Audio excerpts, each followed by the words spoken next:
There's another one you don't want to hear. Frankly, neither do I. 1, 2, 3, set, go!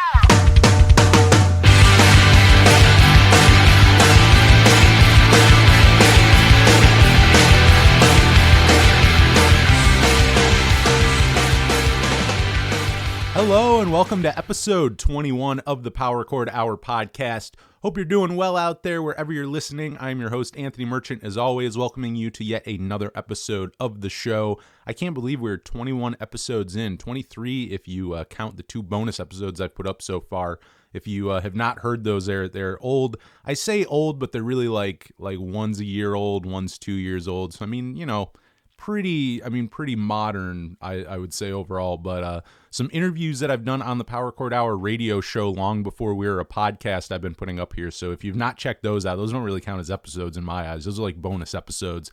But yeah, those throwback ones are in the feed. You should go check them out. Michael Beinhorn, a very famous producer. I mean, produced like every big rock record of the 90s. I mean, Soul Asylum, Hole, Soundgarden, Social Distortion, Violent Femmes, Korn, co-wrote Herbie Hancock's Rocket, Red Hot Chili Peppers. I mean, the list goes on and on. He's produced like everyone and every big like rock record that came out in the 90s. His name is probably in those liner notes if you go look. And then we did just release on last Thursday there. If you're an Audio Karate fan, go check it out. Jason Camacho. We had him on, guitarist of Audio Karate. We had him on 2 years ago for the 100th episode of the radio show, and it kind of coincided. It wasn't like the same day, but it was like the same week as Audio Karate's album Space Camp turned 16, so it was kind of like a double anniversary there. But I just released that last Thursday because that was the actual day of Space Camp's anniversary, turning 18. Such a great pop punk record. If you've never checked that out, go do. And if you are an Audio Karate fan, go check out that interview that I put up last Thursday. Like I said, that was on the radio show 2 years ago. This is the first time it's on the podcast, though. And we probably will be having him very soon. I was talking to Jason. He said he was down to come back on. I had a blast with him last time. And, so he will probably be coming on very soon. So be on the lookout for that as well. I love Audio Karate is such an underrated, like if you want something right now, if you're listening to this and, so many of us are just, sitting at home right now, just so bored, looking for things to do, just anything. And, if you're looking for good music that maybe you missed when it came out, Audio Karate is like such an underrated pop punk band. Like, I mean, Space Camp for one, but really Lady Melody. Like, that record is on another level. And even calling them a pop punk band for Lady Melody, or even calling that record a pop punk record, is almost like a disservice to it, because you can't put your thumb on what that record is. We talked a little bit about it in that interview with Jason, and we'll probably talk about it a whole lot more next time he's on. But that record, there's just something about it where it's like god damn, like you can't figure out what it is. It's like, I mean, sure, there's like pop punk elements to it, but it's like, you're gonna listen to that thing and tell me it's just a straight up pop punk record? Like, no way. Like, it is way more than that. And I mean, I don't even know that the dudes in Audio Karate can like pinpoint, like what it is besides just a really, really good record. But yeah, go check out those. And yeah, this is episode 21. And speaking of repeat guests, talking about having Jason back on, tonight's guest, or whenever you're listening to this guest, is Jeff Caudill of Gameface. And I had him on back in 2018, 2 years ago on the radio show. Really, really quick interview. We just had him on for I think we talked 14, 15 minutes. At the time, he was putting out his side project, Broken Trophy, with Josh from Yellow Card and his other friend from the UK, and they were all doing it remotely, kind of like what people are doing right now. They were ahead of the curve. Everybody recording from their homes and sending it to each other. But yeah, we had them on. They did a great cover of Jawbreaker's Want. And we just kind of talked about that, Gameface playing with Jawbreaker back in the day, all that stuff. That was a few years ago. It was just a real quick interview, and I was really excited to talk to him again for this one because we got in depth. I mean, last time we talked 14, 15 minutes, and it was fun. I mean, it wasn't like it was cut short or anything because it was bad. It was supposed to be a short, just real quick for the radio show. Like we had other stuff on that episode, and it was kind of just part of it. It's like, okay, we'll have him on, do a little conversation in the beginning. But this one I loved. I mean, obviously this one is more centered around Jeff and the history of Gameface, what he's up to. I mean, just his career in general. You know what I mean? It's kind of more of a retrospective. And and also a look forward. We're also looking at what he's doing now. I don't want to make it sound like, because Jeff is a busy man. Even when I had him on 2 years ago, I mean, like even in that quick interview, it's like he had so much going on, like different bands. I think he was about to go play maybe like Japan with Gameface. I want to say they're about to go on like a Japan tour. Like, so he's doing stuff with Gameface. He's doing stuff with Broken Trophy. He's doing solo stuff. Like, he is a busy man and a very active musician, which you should definitely go support, including a time like this. But I'm gonna shut up now. We're gonna get into it because this is a really good interview. I think if you're a Gameface fan, just because Jeff gets into it. Jeff doesn't really hold anything back. I felt like he gave a really good interview. So I mean, me as a Gameface fan, I learned a lot. So I'm hoping that you learned something from this as well. And maybe you're even new to the band. So I mean, definitely check it out. I'll play you some Gameface after. I'm here to make some new fans for Gameface, and also hopefully you're a fan already and you're here to check this out. So without further ado, here's my interview with Jeff Caudill of Gameface right here on the Power Chord Hour podcast. Right now on the Power Chord Hour, we're talking to Gameface frontman and solo artist Jeff Caudill, and we're going to be talking about Gameface's 1995 release, 3 to Get Ready, as well as 2000's Always On, talk about Gameface and what Jeff is currently working on. He's always working on something. So Jeff, man, how are you? I'm doing all right. Yeah, like we were saying, every day is different, but every day is the same. It is, yeah. We were just talking about that, and yeah, we're kind of in that weird spot now where it's been going on a while, and it's like, yeah, getting real, just a lot of the same. As far as like what are you doing? Are you kind of doing like music stuff to keep you occupied right now? Like, how are you kind of spending your time at the moment? Yeah, I mean, early on, like because California, was sent to our rooms in mid-March. So that the first thing, and my job, I was very fortunate. I have a job that I can completely work at home. I do graphic design, so it was easy to move the office at home. So I was here, but the thing that I was trying to do on at least like I guess a bi-weekly basis is I would, and something that I had never really done much before. I'm not really like that great at social media, but I wanted to do something for everyone was at home, and I did at least a couple videos a week, just playing an old song, and so that kind of like lasted about 6 weeks or so, and I didn't want to keep that up.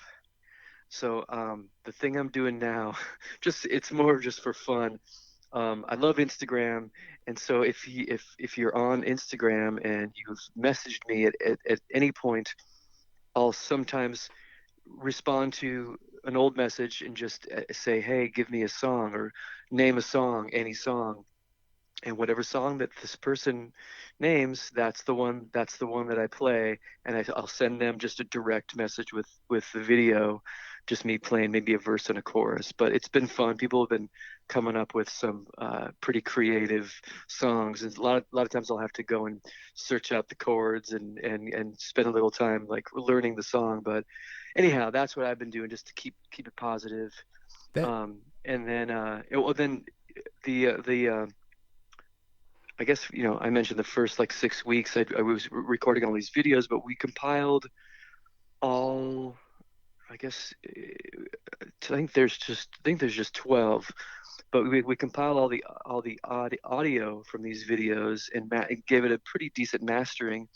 And so that is basically it's the cheapest and coolest acoustic album I've ever made. So it actually sounds really good. Like I don't know why I've bothered with fancy studios all throughout the years, because it has like a really cool, I mean, it's exactly what it is. It's just me playing songs in various areas of my home, but it sounds quite cool. So that was kind of cool. And then I was able to make a pretty good sized donation to a few great charities that are kind of helping out around this time, from all the money that came from that. Oh, that's really cool. And I mean, like you were just talking about this, and I was thinking of it while you were saying it, including as we get into some of these like older Game Face records in the interview. But it's like, how crazy is that? That like you probably didn't like. I'm imagining like when you were doing those videos and going on there, like you weren't doing anything super crazy. I mean, we were using like one mic, like when you were recording Oh these. no, yeah, no, I was using my iPhone. Yeah, yeah, like It's just and it sounds. It sounded pretty good. Like when you, I mean, it sounds fine for the video, but even when we just extracted the audio and just listened to it as if it were, a decent, if pretending it was just a decent microphone in a room, it holds up. It's, and I definitely didn't want to like overdo it, add all kinds of effects and reverb or anything, but it definitely holds up as a live sounding microphone, guy with a guitar in a room playing. I'm definitely, I have no problems with that being out in the world now. It sounds good. no, that's cool. And I mean, the fact you can even do it that way, I mean, is mind blowing. Even 10 years ago, I don't know that you could do that off, a phone, like your cell Oh phone yeah, microphone. Like, think about how it would have sounded even, 10 years yeah, ago. It's definitely, insane that you for can, sure, you for know, sure. you can put together this whole like live album basically just by Yeah, doing that.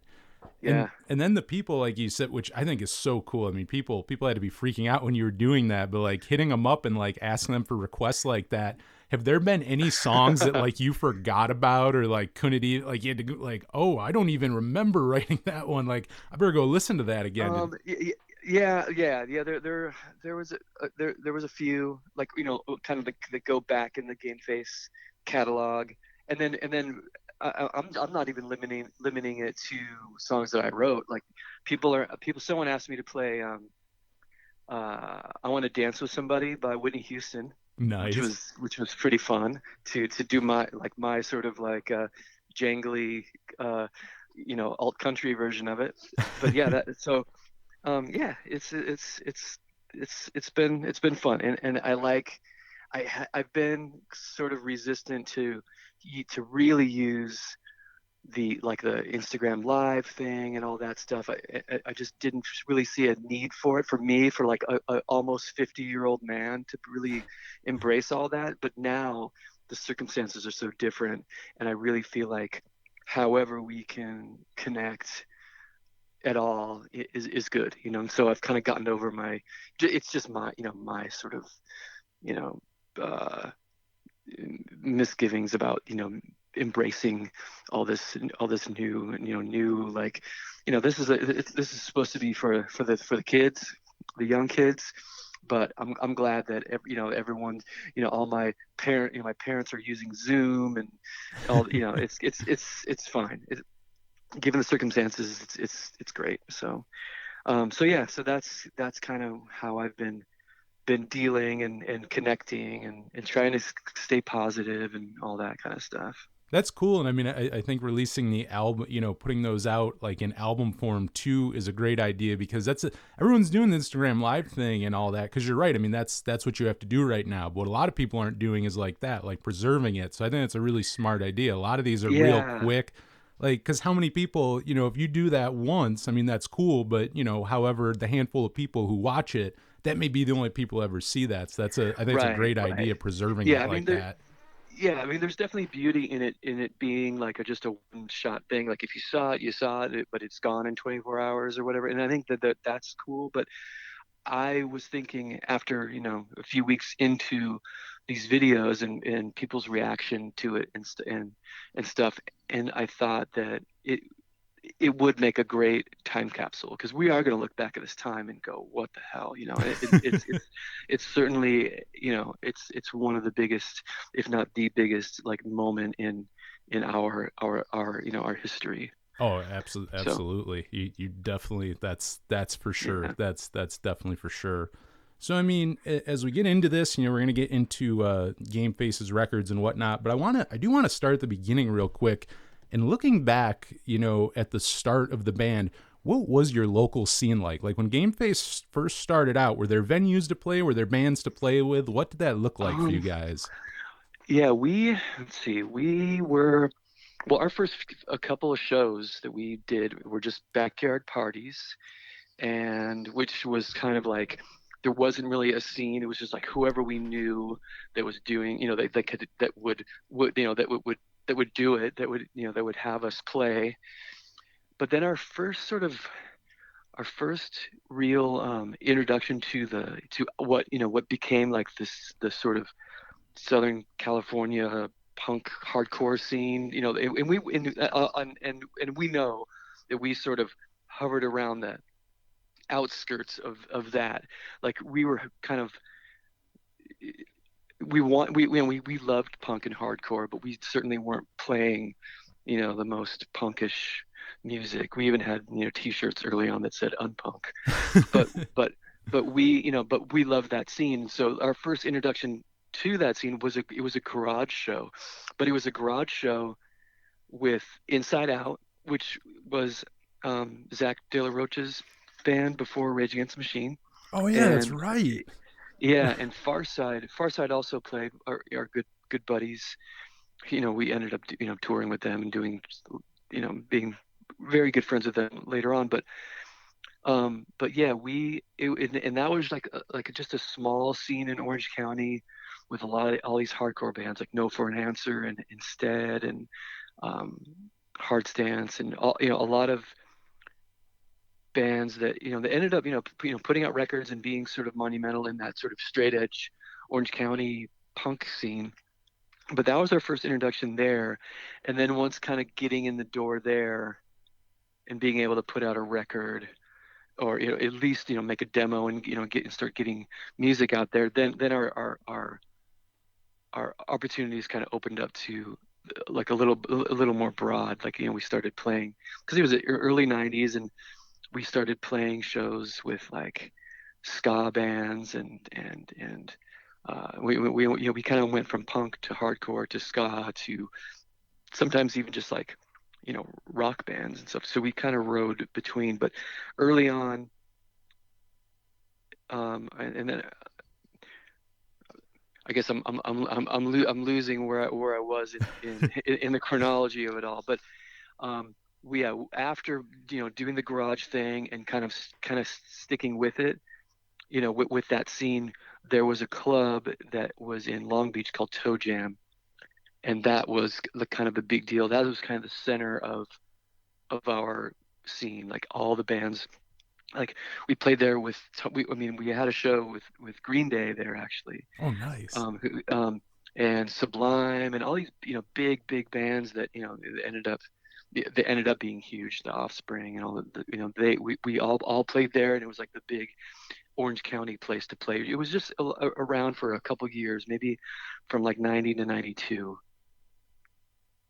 But that was kind of the beginning for us to sort of like get our foot in the door for for that sort of Orange County punk alternative scene. It was as we know it just blew up from there. Oh, absolutely. Oh, yeah. I would, including in that decade. I mean, yeah, the '90s. That was Yeah, huge for that scene. yeah, And yep. then, like, how far into a starting Game Face were you guys kind of always like, just kind of starting it more for fun and stuff? Or, I mean, was this when you started Game Face? Was it kind of like, hey, we want to get signed, we want to tour nationally, or did that come a little later? Well, it was always for fun. It was always for fun, and even the touring was still for fun. It was like we never really thought of it as a career or thought of it as. But I mean, but as things started to move, we did, and we saw a lot of our peers, a lot of our peers were signing to major labels, and of course that was the time where it was all happening. We definitely thought, oh, maybe we could do this, but it was never really the goal. It wasn't the goal for sure, and I never really saw that happening. I thought that if we could make it out with, with a pretty decent reputation of an indie rock band and we could stay around for a long time, that would be enough for me. And so we did. We definitely never made it huge or whatever, but I think we went as far as I thought we were going to go, and that's completely cool with me. Oh, that's all. I mean, yeah. If you, I feel like that's the most you can ask for in a band. I mean, if you're happy with where you're at, what you've accomplished, and everything, I feel like that's like the best place to be. Yeah, I mean, yeah, I think it's hard just for a band to stay around, like, put out more than a couple records and and just still kind of like each other after a while. And we definitely had our, I mean, we broke up in the early 2000s, and we didn't speak for quite a while after we it took a lot of ice melting and whatnot to kind of just get back together. I think it was in 2012 when we got back together. But um, yeah, it's hard. I think it's harder than people give credit for. It's a marriage. It's a multiple people and personalities, and the guys that we were when we started the band, that's not the guys we are now. And you never know. How that's all gonna move. But yeah, I'm definitely happy and proud of what we were able to do. Definitely didn't get us huge or famous or whatever, but I mean, I definitely have no regrets about what we've done and just our small legacy. Because I think we're a small band, but we mean a lot to a small group of people, and that's really that's enough for me.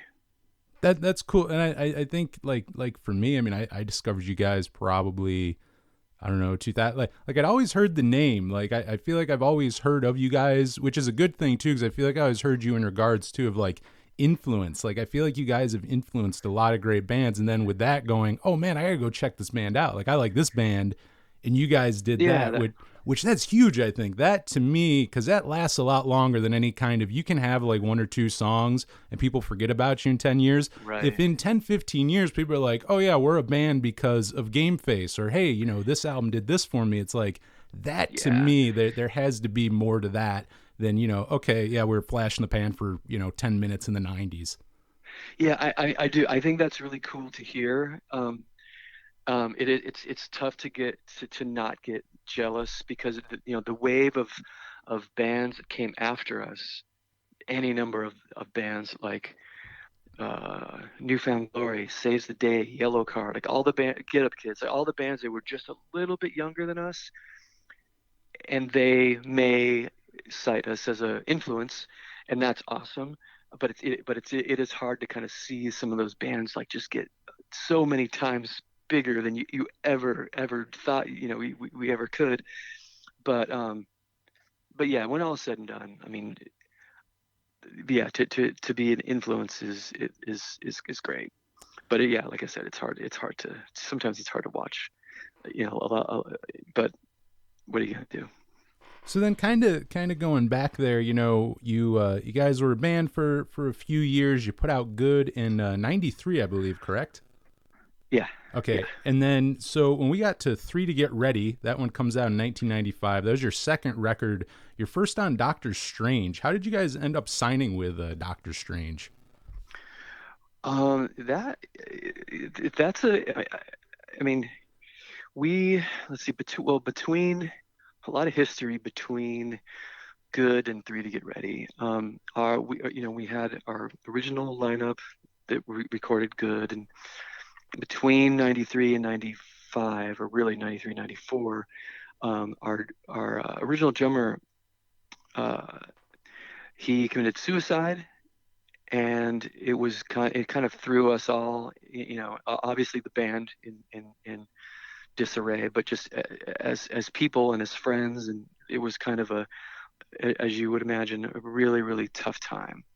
And we didn't really know what the hell was going on. And um, we decided after a while that the best thing that we could do, for us, for the band, for us as people, as friends, was to stay, try to keep the band together, use, writing songs as therapy, and as a way of sort of mourning and growing, and trying to use it as a way to stay to keep our friend close, Bob, our original drummer. And during that time, we were, we weren't really doing anything, but I was writing a lot of songs. And I remember I was living alone in this small, this one room, sort of not necessarily even an apartment. It was like the back house of a house, or the back room of a house. And I was writing songs, and we didn't really know what the next move was, but I got a letter. I got an actual written letter in the mail, where Gameface did. It was from Bill, the founder and owner of Dr. Strange Records, and it was super nice. And he said, "Hey, I don't know what your plans are, and I'm really sorry to hear about Bob, and I know that's got to be difficult, but I love your band, and if and when you decide to, make another move, I'd love to help, whether that's putting out your record or just however I can be of assistance." And I thought that was like just the coolest thing that we could have gotten. It was just a gift in all ways. And he ended up being like the nicest dude. And so yeah, that was the beginning of our relationship with Bill and Dr. Strange Records. And they put out Three to Get Ready, and a couple singles, an EP, and all. And we did a lot of stuff with them during that time. But yeah, that's kind of how that all began. He just was trying to reach out, and I don't even know if it really was thinking that he was going to try to like put out a record. I genuinely feel like he was just wanted to reach out and just say, "Hey, I'm sorry to hear this, and I really like your band." And yeah, that's kind of that's where it started with him. Oh, I mean, that definitely speaks volumes of the guy. And I did not realize that about your drummer. Actually, I never knew that. That had to be very, very tough on the band. I mean, you guys were so young and everything too. Yeah. It was certainly, those are I was talking the other day, like, to someone. Those are those years, like we were like, early. I mean, I was like maybe 20, maybe 20. Wow. I don't even know the math at this point. But yeah, like like everything is so amplified at that age. Like all your emotions, you're just running so hot on, the highs and the lows, and throw that in there, which is just a gnarly thing to deal with at any age. It was rough. And and if you read deeper into the Three to Get Ready album, the whole album is a lot dealing with that, getting on after this big tragedy. So but yeah, but that record was a big one, and it spoke to a lot of people. And we definitely connected with a lot of people that year because of the record and because of that story. And it was a big deal. It was a big deal for us, for sure, but it made an impression on people, and I'm thankful for it. And it sucks that it had, that's the way it came for us, to lose a friend. But it uh it definitely, put us out there to connect with all these people who would be great supporters of the band, and friends for decades, long after.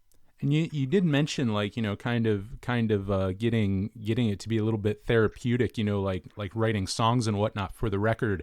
As far as going in when you guys went to record it, though, I mean, was that difficult in the beginning? I mean, I can imagine this had to be, like you said too. I mean, it's never easy, but I mean, at your age and everything too, being that young, being still only a few years in the band, I mean, was that hard at all to record those songs after they were written? Yeah. I mean, yeah, it was weird. I mean, I think everyone kind of dealt with it in their own way, but like there was certainly some, certainly some feelings to kind of get past in order just to think, just to kind of do the work and and make something cool. But yeah, it was strange. Every time you put on your guitar and you look at the drum set, every time we practice or every time we do anything, it was there. It was always there. Yeah. And so yeah. No, that had to be tough, man. When you guys went in to record it, where did you guys end up recording? Did you do it in Southern California? Yeah. Like most of our good and Three to Get Ready were recorded at the same studio. I think maybe even Cupcakes, the EP. I think everything up to Cupcakes was recorded at a studio in Orange, California. It's called For the Record. A lot of bands of that time and of that that time and place, that was the spot. That was like the place where basically all the bands from our scene and from that time period, that's where we recorded. But after that, like once we kind of got a little more, in our heads, a little more pro, then we started kind of venturing out and finding other studios and working with people that had different ideas. But that was our local place, and it was great. And that's where we met. Well, who recorded he goes by he recorded Three to Get Ready and Good. And we met Jim Monroe. He was working at that. Jim Monroe, we ended up working with him a lot at other studios beyond. Jim Monroe did Every Last Time with us and Always On. Oh, nice. So that ended up being beneficial then in the end. You guys ended up meeting some future guys you ended up working with later on. Yeah, for sure. And then how long did you guys have in the studio? I mean, is this one of those like classic, like, just get in, get it done real fast, or did you have a little time to record? Well, pretty much everything up throughout the 90s, the budgets were small. I mean, they were enough. It was certainly enough. It was like, you had 3-4 days to do just about everything, but usually 3-4 days for basic tracks, and then we could go. I'd spend some time and cut up the sessions for vocals, like a couple songs a day. But yeah, eventually, like if you added up all the time, it'd be no more than a week, trying to make a record. And then, mixing is, add on a few days or so. But as we, moved on and moved up, the budgets got a little bit bigger, and, it's still very modest compared to how a lot of, big bands will record. But yeah, the last few that we've done, it's been more comfortable since we have more time and a little more, just more time to spend, and we can kind of like camp out on a song or two for a little longer if we need it. But but we've never really had the experience where it's like, hey, we're gonna rent a house up in the Hollywood Hills and spend a month on a song, or we've never had that experience. But it was. But for this band, for what we do, it's more than enough. I feel like within kind of what you guys do, and a lot of like your peers, and including a lot of bands of that era. I think there's a charm in that, like, we got a week to record this. Like I think there's a reason it kind of comes out the way it does. And there's an energy and stuff that would be lost if you did maybe one of those where you rented a house and you took forever. You spent 3 months to get the right like snare tone or like something like that. It's like sometimes that's detrimental.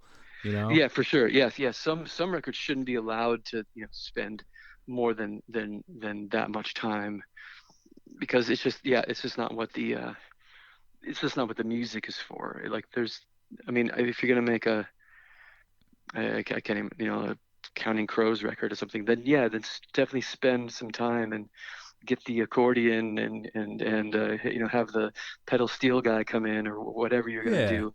But for a Gameface record or any band of that genre and time frame, any more than a week, you're overthinking it. And then for for Three to Get Ready, I mean, is there like one or two songs on there maybe you're most proudest of writing that like you listen to and still to this day you're like, oh man, like that's a good song. Well, three to get ready is a tough one to listen to. Um, and a lot of it just because like we it it's it's a fast record. Like we really like we couldn't possibly play like that anymore if you really listen to it. So I don't. I mean, but I think there are a good handful of really well done songs. But I don't know if the performance on the record is really does it justice. I know that we revisited The Only Chance We Get not too long ago. We re-recorded that as a B-side for our single Come On Down, and that's certainly one that we feel really strongly about. We all love the song, and we wanted to do it a little more justice, just and not necessarily in production, just in like performance. But yeah, I would say that's a standout for Three to Get Ready. That's certainly my standout song. And then is there anything that you'd say maybe while you were writing or recording on Good that when you guys went to do Three to Get Ready that you like learned like I guess it would be like kind of like a mistake, whether it be in writing or recording that the first time around you did, and when it was, you know what I mean? Like then you were done, you're like, okay, I Yeah. don't want to do that again on this second record. Um, I think for Good, we wanted to really limit ourselves to having it sound as live as we could. Like we didn't do many like guitar overdubs at all. It was all very much like whatever it sounded like live, that's how we wanted it to sound. But I think we kind of let go of that a little bit when we did Three to Get Ready. We added some extra guitar tracks, and we didn't do anything over the top, but we felt like, okay, now we can kind of like fudge our sound a little bit. We sound a little bit bigger. I know we at that point I wasn't playing guitar yet, but I was writing, and so I had some guitar parts that I wanted to play on the record, but they didn't necessarily, you know, they weren't parts that I was playing live. But that was the one thing that we sort of like learned and then improved upon. We just sort of like layered it a little bit more on Three to Get Ready, just because we could. Also we wanted to sound a little more mature. We wanted to sound like we were, getting bigger and better as a band. But yeah, that's really the one difference between going from Good to Three to Get Ready. And then who is that we hear? I had forgotten about this until I was just listening to the record again. But who is that we hear talking at the end of the album, on the end of Home, and then on Time After Time? Who Oh is yeah, that? that's Todd, our guitar player, his grandfather. Oh, okay. He was a cop in Los Angeles in, I guess, shoot, like the 20s or 30s. I don't know. Again, Wow. all the years sort of blend together. But he was just talking. He was talking so much. Todd recorded him, just telling stories about the old days, and we figured that was a funny one to put on the end of the record. Yeah, I like that. I had forgotten about it till the other day. I was listening. I'm like, oh yeah, I gotta ask, who is that? Yeah, yeah. So then your next full length, Every Last Time, that one came out on Revelation Records. The next couple ones came out on Revelation. How did you guys Yeah. end up signing with them? Well, the Revelation is definitely like when we first started off as a band. That was, the label has mystique. It has a pretty rich history in this punk and hardcore scene, and we thought that if we were ever signed to Revelation Records, that would be the best. Like that would really be that would that would be all we needed. And so when the opportunity came to try to make that happen, yeah, we were all very, very happy. It was kind of like realizing a dream you had as a kid. Um, I mean, in hindsight, nothing really changed. As far as the band, as far as the distribution and all that stuff, but just that we had that star with the R on the back of our record, and we thought that was awesome. But Revelation had moved out to Southern California at the time, and we kind of, we were friends with guys in the Far Side and Sensefield and Texas Is the Reason, and all the bands that we really connected with. They were all on Revelation, so we thought that would made sense for us to be. And so, yeah, it just worked out that we were writing a pretty good record at the time, and I don't know how much convincing it took to get Jordan, the owner of the label, to sign us, but yeah, but it happened, and yeah, it was great. That was definitely a diagonal move for us. We thought, coming from Doctor Strange, which was, primarily in the, more punky sort of thing, and we kind of saw us as maturing out of that a little bit. And like I said, when we had, when our friends are Far Side and Texas Is the Reason and Sensefield and Shades Apart, it made a lot of sense for us to kind of be in that on that end of things, on Revelation. Oh, that totally makes sense. I mean, all the bands you just, Sensefield, Texas Is the Reason, all those, like, I feel like, yeah, you guys are those are all the bands that, like, if I think of Revelation, like, you guys and them, and, like, I don't know, throw like Gorilla Biscuits in there, like maybe 4 bands that I think of when I think of the label. So yeah, I feel like you guys were a great fit for them. And then, cool. I mean, like you said too, I mean, you put a couple records out with them. You did Every Last Time, and then in 2000, you guys put out Always On. And I mean, at that point, you were a band. Gameface was a band almost a decade at this point. I mean, where was the band? Mm-hmm. Was the band still fun? Were you guys, like, were there tensions? Like, where were you almost a decade into the band at this point?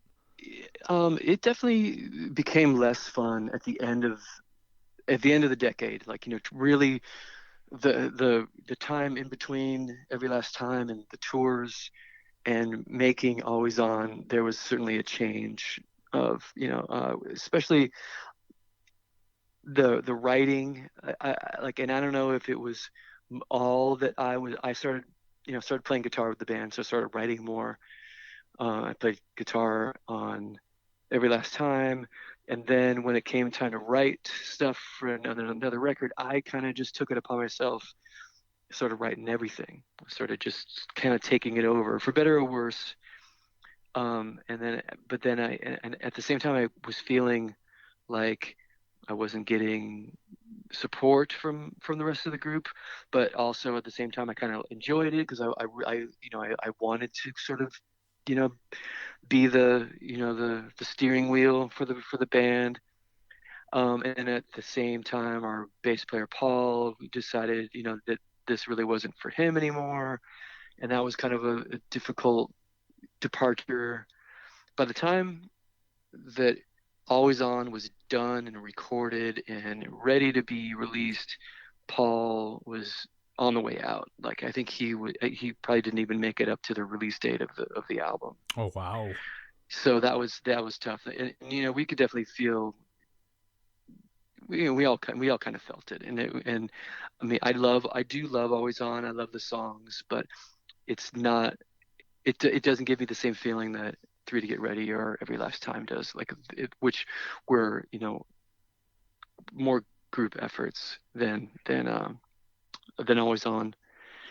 But we hung on, and we had Guy Julian who was playing in the band Brown Lobster Tank, which became the Tank, and so he joined the band after Paul had left, and we hung on for another record that we may or may not, or we should probably, like, if you talk to me in my darkest moment, 4 to Go was probably a record that shouldn't have been done. Oh, shouldn't really? have been made.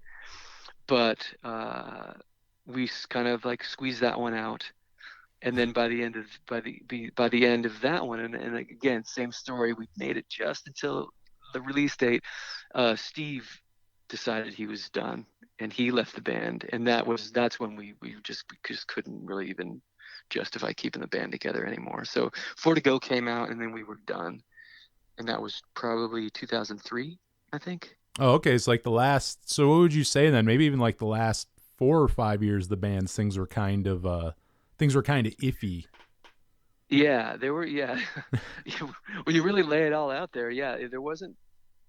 There were some great years, but yeah, and it did become a little wobbly here and there. And I guess I should say that too, like without like putting words in your mouth, saying it like the whole thing was terrible. I'm sure there were good times, but yeah, overall it Right. seems like things were a little shaky for that Yeah, I time. mean, like I said, with any relationship, you you start off as one thing and you evolve into another, and you just gotta pray that you end up liking the person that you're with when they change into whoever they're going to ultimately be. And it's hard to know, it's hard to predict what everyone's going to do, or what everyone, like I didn't really care about doing the band as a full-time thing for a lot of those later years, like from Always On to Three to Get or Always On to Four to Go. I was kind of like, yeah, I'll do it, but this isn't, like, I was trying to start a family and start a career, and really get a little more serious about my life. And not everyone was on that page, and so that was a tough thing. I was wondering that So too. That was actually going to be you kind of answered it, but I mean, I was going to ask that, like, because even though, yeah, tensions are how they are for for however many years in the band, like we also said, you're a decade in. So I was wondering that if it was tough at all to go, hey, this isn't super fun anymore, but at the same time it's like, what do I do? You know what I mean? Like, you've put all this time and effort in. I was wondering that if it was tough at all, like, when the turmoil started, where it's like, well, I don't just want to yeah, throw this away. totally. Yeah, it's like having a kid, like, or like, or you raise it and it becomes something else, but you can't just give it away. You have to kind of, like, I felt, like we really needed to see it through, although everyone's relationship to it was different. It was changing all the time, but it was hard to know if it was even right for us to continue, or to just to stop. And so, yeah, looking back, I feel like maybe, I don't know. I mean, everything happens. I don't know if this isn't true. People say this, everything happens for a reason, but I think things happen for various reasons. But I think that the because we broke up and we took all that time, finally did, and whether that was too late or too soon, or that's up for debate still. But coming back to it from almost 9-10 years later, so going from 2003 to 2012, finally, like, you know acknowledging the past, and also coming to accept that a lot of the things that we were so that we didn't see eye to eye on, and that we were kind of like the stuff that kind of like kept us apart, none of that really mattered anymore. Like, being 10 years older and just a little more mature and a little more, like, a lot of the reasons that we were holding on to the band, none of those were even factors anymore. The only factor in 2012, when we got back together, the only factor, or the only reason to do the band, was because we loved each other, and we wanted to have a good time. And that was sort of liberating and fun when we finally did get back together, and none of the other old bullshit mattered anymore. It was just like, let's just play the songs, and let's see if we have a good time. There was no decisions to make. It wasn't like, like, it wasn't. Yeah, it just became really easy. For So, but I think that had we just remained a band and sort of just would grind it out the whole decade, we probably wouldn't have gotten. We probably would have imploded at some point, or it would just been so dreadful that we wouldn't. No one would really even care anymore. We would maybe not write a record that we're super proud of, because when we got back together and Now Is What Matters Now was made, I feel like that was a great moment for us, and probably our best material. Of course, coming like way after our prime, but I think if we stayed a band and kept on going, we probably wouldn't have gotten to that. We probably wouldn't have gotten to that point with our friendships, and we probably wouldn't have got to that point with the material and the songs and all that sort of stuff. That has to feel good. I mean, as a songwriter, being so satisfied with your reunion record, because I mean that can go either way. You know, there's so many people. Oh, that's for sure. I mean, that's how I was pretty resistant when we first started. I'm like, let's just play the old songs. It's gonna be great. No new material. I said it so many times, but then one song happened, and I was like, oh, this is actually pretty good. And then I was like, okay. And then another, it just felt right, and we just let's do it. And who cares if nobody cares? And we got a chance to make a record that we love, and we do. I mean, it didn't like, it wasn't like a springboard. We didn't come back to sort of, Jawbreaker level Mystique, or Texas Is the Reason level, whatever. But I was glad that we were able to write another chapter, and not have the end of the band be this sort of like, ho hum album that came out and we sort of imploded, and then it was great to at least put if this is the end or not, it's a better bookend than it was, had we not had this opportunity. So it's cool. I'm very fortunate to have all these second chances as time goes on. I know you mentioned, I mean, if it could be the last Gameface album, you'd be happy. I mean, could you see, I know, a big hypothetical, but I mean, could you see another in the chamber? I mean, do you feel like you don't want to do another one? You feel like you want to end on that? I'm to be honest, I'm a little nervous about it. Yeah, I did try. Like, we have tried here and there, or at least me and Guy, the bass player, have been kind of trading riffs and stuff, and we even got together. I can't remember. It was probably like, well, right around the John Bunch Memorial. We got together and we were trying to work on some new material, and it just didn't feel like it didn't feel the way it felt when we first got back together and we're writing songs for Now Is What Matters Now. It just didn't feel up to that level, and I think we've set the bar that high. I don't want to put out something that's not great. Like we did a single, the I owe you one single, and I felt like that song is pretty damn good. I felt that song makes me feel like it's it could have been on 3 to Get Ready. And so so that one came out a couple of years ago for Record Store Day. We just did that single. But the idea of a new album, at the moment, I don't see it.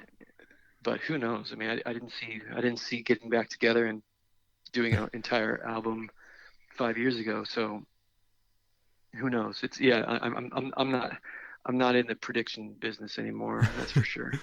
You know what though, as a fan and someone who obviously would go listen to that record, I respect that you can go, hey, we haven't written anything as good as the last record yet, so we don't want to just put out whatever comes to our mind. I like that, because if you do that, I feel like I've seen enough bands lately who are kind of similar boats to you, where like, they're maybe we're around 90s or whatever, where kind of when they started, you broke up a while, you got back together, and you kind of have that turmoil of what we're writing is good. But those ones that take a while to put out, where you're not just putting out a record every 2 years or forcing that, a lot of times end up coming out great. You know what I mean? Like maybe you don't feel it now, but it's like, who knows? Maybe years from now you end up writing the next something that even outshines that. But the fact that you're honest about it too, instead of going, well, maybe we shit out 3 bad records and then hopefully, right, the fourth one's good, Exactly. Yeah. You don't want to. you definitely don't want to just force anything. And so, yeah, I mean, 'cause, yeah, I didn't go about it like that when we did Now Is What Matters Now. So I'm gonna let it happen. It almost feels like something major has to happen to sort of kick us into feeling like it's time. I don't know if a global pandemic is the thing right now, but yeah, it's you never know. You never know. But Hey, yeah, I fair definitely enough. I don't want to.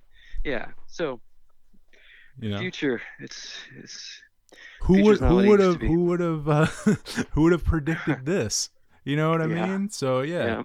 But I didn't want to go back. I know 10 years ago, we're talking about the 20th anniversary of Always On. And then 10 years ago for its 10th anniversary, I know you went back and you recorded the record, an acoustic version of it. Sounds really good. I thought you did a great job on it. Yeah. Was it Thanks. was it easy transitioning those songs over? I mean, like when you started writing them, did you write them acoustic to begin with anyway? Yeah, like those songs, that was easy one to like kind of go back because that one, most, if not all those songs, just began as songs I was just playing at home and writing on my own anyway. So I felt like that one made sense to just strip it all back down and play them how I played them, before I even showed them to the band.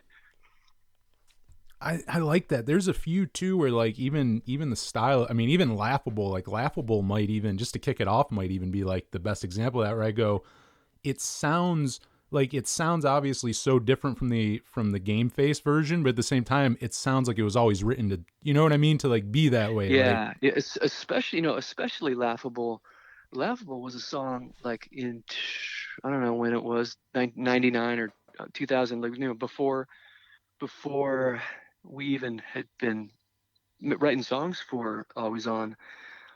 That was a finished song of mine, and not even really, I didn't really have it in mind to be a Game Face song at the beginning. I kind of didn't know where that was going to land.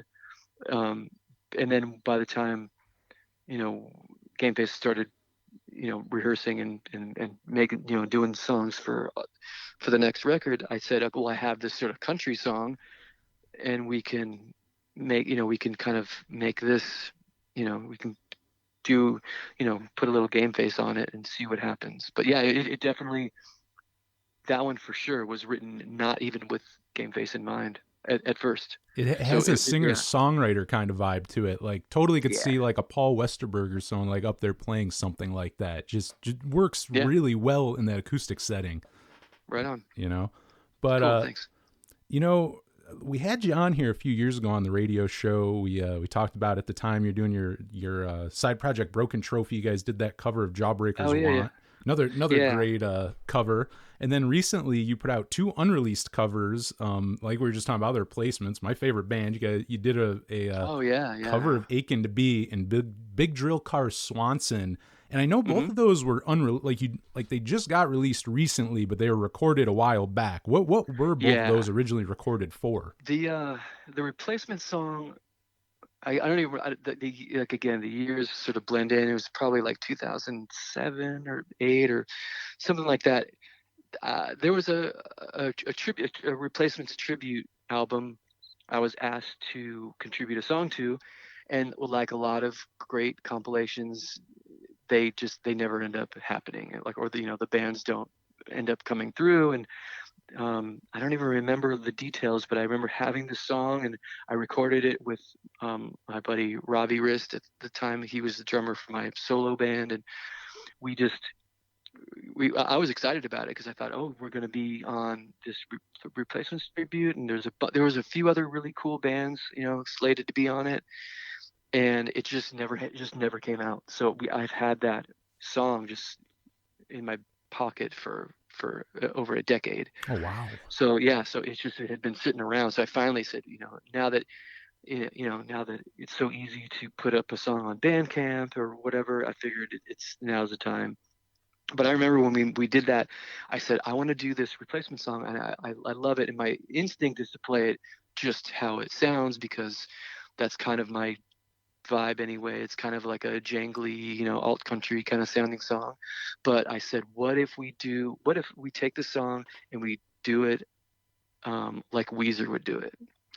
And so that's kind of where that arrangement came. It's like, what would Weezer do? Was our sort of template for doing that. But yeah, so that ended up being that. And then the Big Drill Car one, that was when that was they were on the verge of reuniting, and there was a big a tribute record which actually did come out. So that was actually released. But I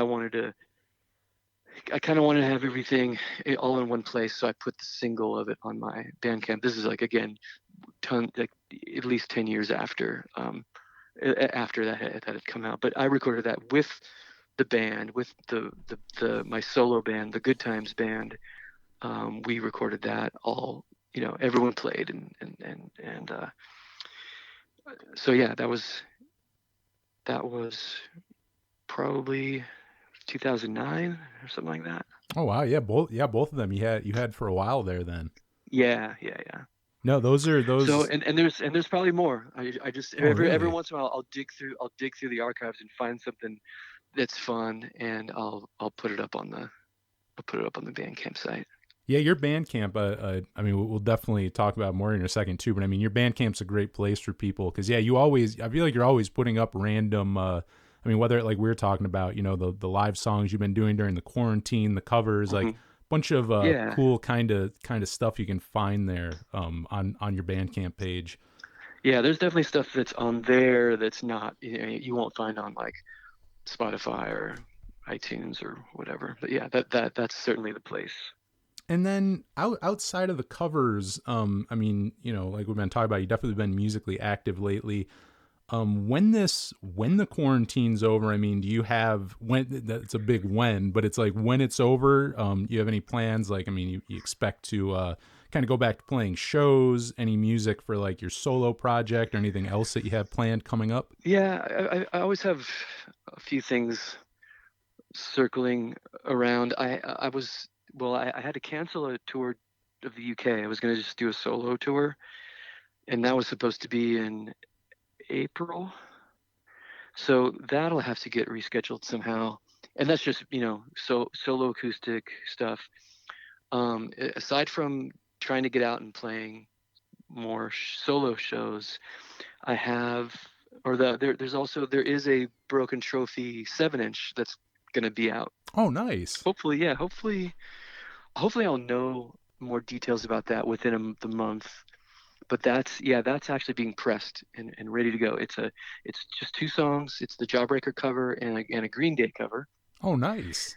Yeah, and so we did that. And for those of you who don't know, I know we talked about it on this show, but yeah, it's Josh from Yellow Card and my buddy Matt Cade, who's a guy from England who was in some cool bands. One called Not Tonight and the Headaches, and then Kai Smith from Australia, who he's just an amazing drummer. He played drums on it. But we did, obviously everyone recorded in their respective countries, and it was like just kind of this transcontinental recording project, and we just picked a couple songs of bands that we loved, and like, sort of our big influences for doing what we do. But yeah, so it's a Green Day and a Jawbreaker cover, and it'll be on limited vinyl soon. And I don't really know. I don't really have many other details yet, but that should start coming out soon.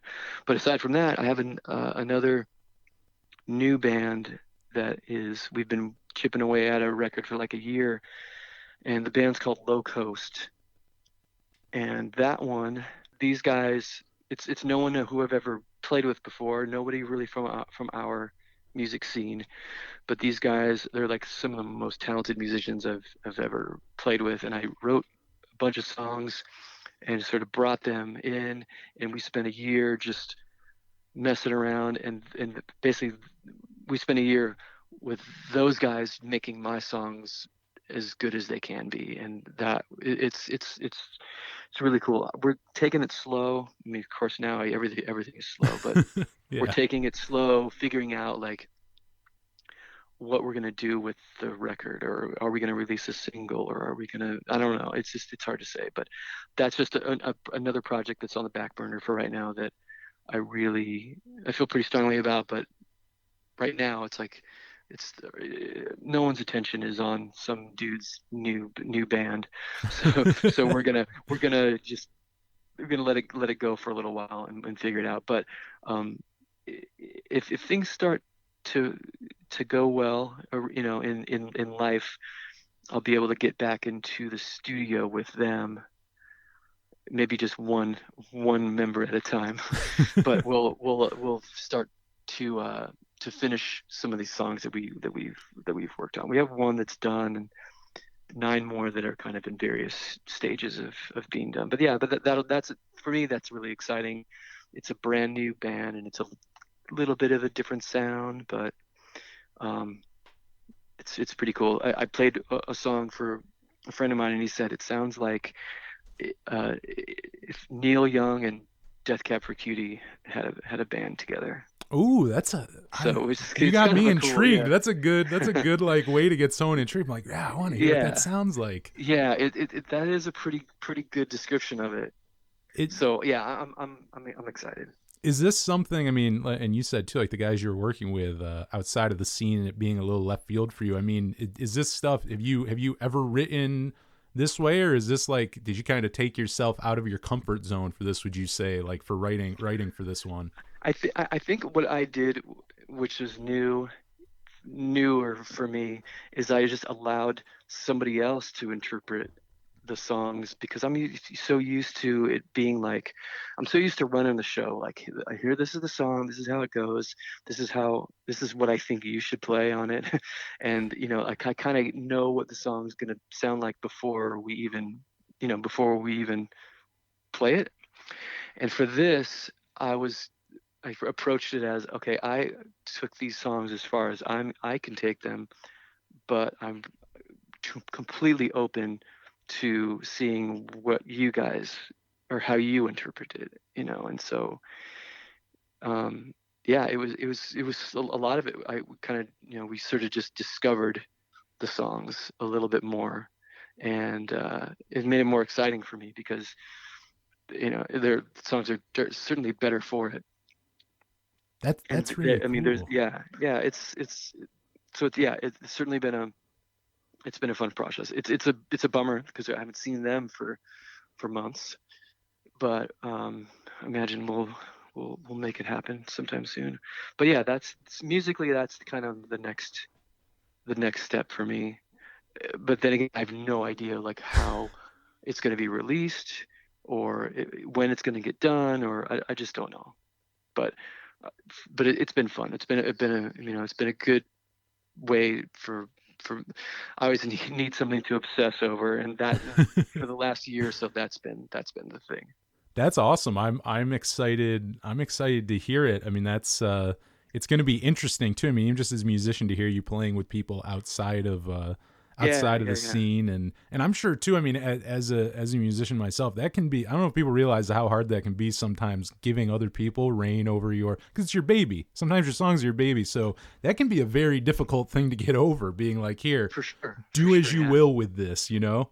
Yeah, yeah, yeah.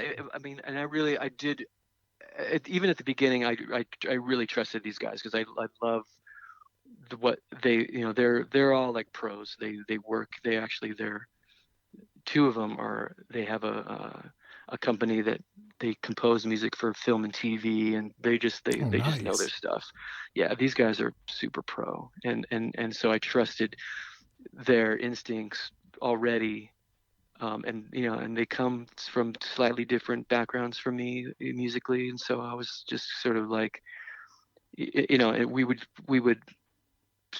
we'd get into a song, and by the end of the night, it would evolve, and I would just be sort of amazed, like, oh wow, I wrote that. Like Nice. I this is a song that began here, and it's been great. So that's been and it's been different, because that's not the way that any of my bands have been.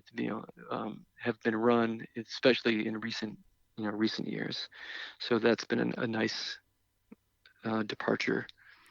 Oh yeah, I bet. Well, the other thing too, like you brought up with them doing film scores and stuff. I mean, just talking about how different you probably approach the music. They probably are coming up with ideas you would never, you know what I mean? Just from where Oh, your for head would sure. be as a musician, like you're probably thinking of things that they wouldn't think of because they're not thinking. It's like the singer, how the singer of Gameface would like write a song, and then you wouldn't write a Exactly. song. Vice versa. So no, Yeah. Yeah. that's exciting. Seems like you got a Yeah. lot coming up. Yeah. It's cool. I'm very, very excited.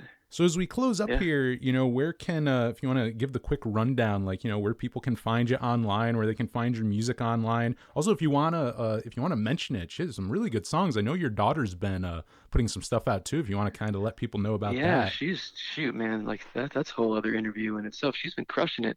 She, um, yeah, she put out an EP a while back. Just I just kind of put it out. We just put it out ourselves. But she got signed to a really cool label called Lauren Records, and they are re-releasing that EP. Oh, nice. They're in the process of doing that right now, and they just sort of announced her last week. And yeah, they're like a very cool young label, like just indie punk. Like they kind of just they run the gamut of like anything that's super cool and hip that I don't even really understand. They're really it's great, and they've been super nice, and Melody's so young. But yeah, sure, yeah, if you want to check out Lauren Records, they have some really great bands, even apart from my daughter. But they've got some really cool, they just have a cool vibe. And her EP comes out in June. But right now, a single is available.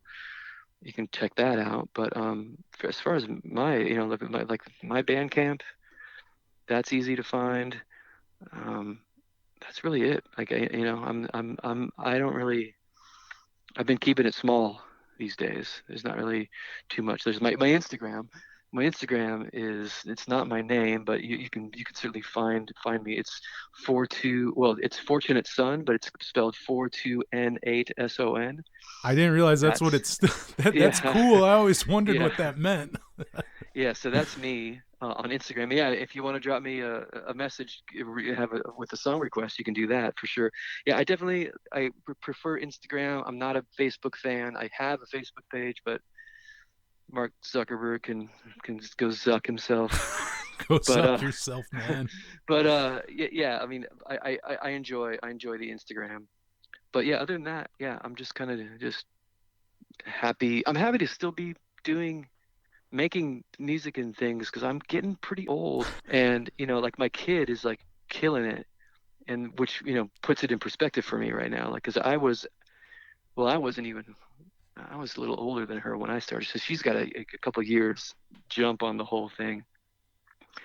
Um, but yeah, but yeah, it's a reminder how long it's been and how times have changed. But yeah, I am. I'm fortunate that you even wanted to talk to me, so I appreciate that. Like like the little things that I still get to do, and I still get to go and play every once in a while, and that's a bonus at this point. No, as a fan, I'm happy you're staying active and keeping Yeah, I up with appreciate stuff it. too. It's that's I think it's important too. There's a lot of artists and stuff who don't keep up with things like that, and that bites you in the ass in the end. So True. you Yeah, know, yeah. It's definitely a necessary evil to kind of stay up with what's modern and what's when first when Gameface booked our first tour, we did it all through writing letters and calling on the telephone, and that's not how you book tours anymore. yeah, definitely No, not. no website.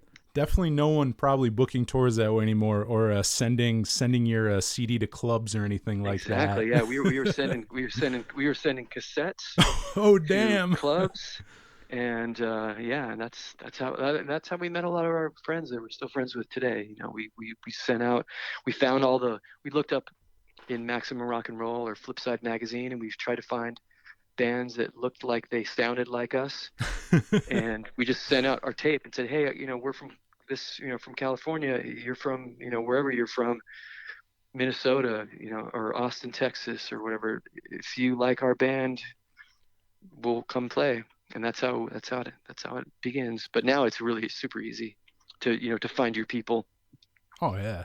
No, internet has changed everything. It seems, Yeah. it definitely seems like it has, for better or worse, however Yeah, you want to true, look true. at it. Yeah. But yeah, no, this has been fun. So people definitely go check out Jeff's Bandcamp page. Go check out his daughter's music, what he is doing. It sounds like once quarantine's over, it sounds like you're gonna hit the ground running. I mean, you sound like you're gonna be busy. So there's definitely stuff to stay connected with Jeff on. Right on. And right now we're gonna play some. We'll play some Gameface. We'll play some of those covers and whatnot as well. And we'll kick it off right now with one off 3 to Get Ready, turning 25 this year. Here's Only Chance We Get right here on the Power Chord Hour. On the Power Chord Hour podcast, that was Gameface with Laughable off Always On, and before that was Only Chance We Get from Gameface off their record 3 to Get Ready. I want to thank Jeff again for calling in and doing that. That was so much fun. Like I said, I got to interview him a couple years ago, but I mean, it was like a really quick, just real short and sweet interview about Broken Trophy, which we did talk about in this episode too. I'm stoked to hear that they're going to be releasing a 7-inch. And it's funny too, because I was going to ask him about Broken Trophy, but I actually assumed that they weren't together anymore. So like originally I was going to ask him, and then later on, like as I was like kind of getting questions ready for the interview, I'm kind of like, well, it's like, I don't know. I assume, and I guess that's what I get for assuming, but I'm like, yeah, I don't think they're really a band anymore. So I'm like, I'm not even going to ask them. It's like, they really haven't put anything out in 2 years. And I'm like, yeah, I'll just kind of leave that alone. Like I'm assuming that was just kind of a one and done thing, but I'm very stoked to hear that it's not. But stay connected with Jeff. He's all over the internet. Jeff Caudill himself. He is on Twitter, Instagram, Facebook. Gameface is on Twitter, Instagram, and Facebook, so you can find them both there. And jeffcaudill.bandcamp.com. Go check him out. Like we were talking about in there, I mean, tons and tons of music on there. And also his daughter. You should definitely go check out some of Melody's music. I'm going to play one of her songs at the end of the podcast here. Let you check it out. It's really, really good stuff. And I'll also play you. I've played it on here before, but I'm going to play that Aching to Be cover from that Jeff did for that Replacements tribute record that never came out. Really, really good. And you'll get to see what he's talking about, where he's like, it's like if Weezer covered the Replacements. Like he did an amazing job on it. Really, really cool. But yeah, I loved having him on. When he has some more new stuff out, we'll definitely have him back on. Always a great, great guest. And that's a fun thing of doing the show for a couple years now. I've had a few people where we're on to like our second appearance now, where they come on like a second time. And I always like that. I always enjoy that. I get to, because I always think of things too, like it was so short the first time I interviewed Jeff that there were so many questions I had later on that it's like, oh, like I'm so happy I got to talk to him again. Because it's like, yeah, like, I don't know. I asked him, the first time I interviewed him, I don't know, maybe I asked him like 8 questions or whatever. And then it's like when the interview's over, after you've asked those 8 questions, you think of like another 15 to ask. So yeah, I was happy to have him back on. We'll definitely have him on again. And I hope you enjoyed that. Let me know what you thought. PowerChordHour@gmail.com. Hit me up. And I'm looking at it right now at our pile of radio swag, if you will, free shit that I give out to listeners. I literally have one Power Chord Hour t-shirt left. Shout out to Grace, who got those made for us last year. And we're down to the very last one. They're absolutely free. I give them out to anyone who listens to the show. So just hit me up. It is a size large, but email me, powerchordhour@gmail.com. Just shoot me your address. I'll ship you one and send you one out completely free. The very last one. And we'll probably get some more made sometime in the future. But until then, you'll be getting the last one. So let me know if you'd like a free Power Chord Hour shirt. Would love to send you one. I also have Power Chord Hour pins, so hit me up there on our email. I can send you out some free pins. All that good radio swag. Take some free shit. I love free shit. So I just assume everyone else loves free shit too. So if you want some, hit me up if you want some free shit. PowerChordHour@gmail.com. That folks is how you sell yourself and your product. And also follow the show. We are at Power Chord Hour on Twitter, Instagram, YouTube, Spotify. We're on. Oh, I feel like I'm blanking there. Like I just lost one. Twitter, Instagram, Facebook, Spotify, and YouTube. Those are the big those are the big 5 to go check us out on. I mean, I'd say check out the podcast, but you're obviously listening to it right now. Do subscribe, though, wherever you get your podcasts, and rate us if you will. Give us a 5-star review if you would be ever so rad. If you want to, though, I hate these podcasts where it was like, rate us 5 stars, and it's like, nah, man, like, if you think this podcast sucks, don't give me 5 stars. Like, I don't want 5 stars if you think this blows. Like, I hate that. Don't let, you know what? Don't let podcasters bully you into that. If they no, I shouldn't say that. I was going to say on principle, if a podcast is bad and they're like adamantly telling you rate it 5 stars, you just on principle got to give it 1. But don't do that. That's actually pretty rotten. Don't do that. But there I am doing that great branding again. But anyway, if you do enjoy what you're listening to, please subscribe, tell your friends, rate the podcast. I love doing this. And I have a lot of fun doing it. And obviously, I like it a lot more if I know that people are enjoying what I'm putting out. So let me know if you like what you're hearing, or if you're not. Give me some constructive criticism. I take it all. PowerChordHour@gmail.com. But that's the episode for this week. If you want to check out the radio show, we are on 107.9 WRFA in Jamestown, New York, every Friday night at 10 Eastern. We'll be airing this interview this Friday night on the episode, spinning a bunch of Gameface and a bunch more, probably even more than this. I mean, we played a couple songs on the podcast. On the radio show, though, we'll probably spin like tons. Probably like 10 songs or whatever. We'll have a lot more time for it. But yeah, check that out if you'd like. If you're not in Jamestown, you can listen anywhere in the world, WRFALP.com. Go there. You can stream the radio station so you can listen to us every Friday night. And also we have an iPhone app, not the Power Chord Hour, but WRFA does, where you can stream the station. So just search WRFA in your app store, and you can download that, stream it, and listen to us every Friday night on there, as well as all the other rad programming on that station. And they really are, man, like they WRFA is really actually cool. Like they play, you can turn it on and like maybe you'll hear like some like really old school jazz, and then 10 minutes later you'll hear like a Buzzcock song, and then you'll hear like a Menzinger song, and then you'll hear like something like an 80s new wave, and then James Brown will come on, and it's like it's just so rad, it's so eclectic. And same with the shows. You got a show like mine where we play punk and alternative, and my buddy used to do a show on Saturday nights on there that was all old school hip hop. So we're all around the spectrum on there. We play like anything you can think of. So definitely check out 107.9 WRFA if you'd like. And that is it for this episode. So for the Power Chord Hour, I'm Anthony Merchant. Thanks for listening.